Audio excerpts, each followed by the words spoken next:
Okay, now he's using both brakes to come to a stop. In Winslow, Maine, at the KMD driving school, things are heating up. Every weekend in Maine, dozens of new riders get their licenses, and these folks are getting a head start early Saturday morning. Feeling awesome. I'm ready to hit the road and start riding. But while these riders prepare to take on the turnpike, deaths on Maine's roads are increasing for motorcyclists.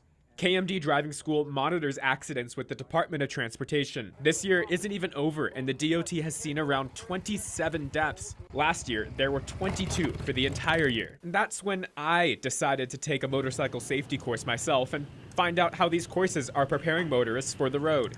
It starts with around 5 hours of online homework to familiarize yourself with safety methods. Then I got on the road from Portland to Winslow, first taken to the books for 5 hours. After a lot of studying and artwork, we passed the first portion of the assessment, a written test. Then, bright and early the next day, we learned the basics from starting, stopping, and to feeling the clutch.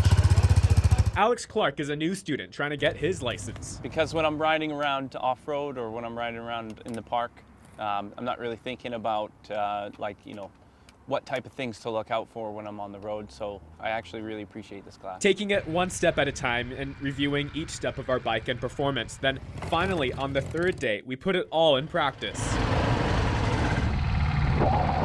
Winding and weaving through the cones and being able to stop on a turn. Shanna Toll knows the responsibility of getting her license all too well. Ended up dropping the bike and wound up with some pretty big bruises on the inside of my thigh, and that was at a very slow speed, so. But despite the setbacks, we carried through. Instructor Willie Losciuto says increasing motorcycle deaths have changed his teaching style. I won't say tougher, but I'm a lot more critical of what my students are doing. If you want to drink, stay home and drink. You know, if you want to ride your bike, ride. But the other thing I guess I could say is just pay attention to traffic. People are not always aware of what's going on around them.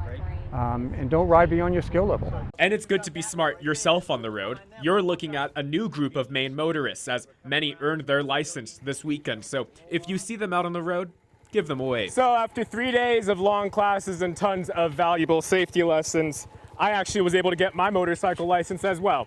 In Winslow, Jack Molmud, New Center, Maine.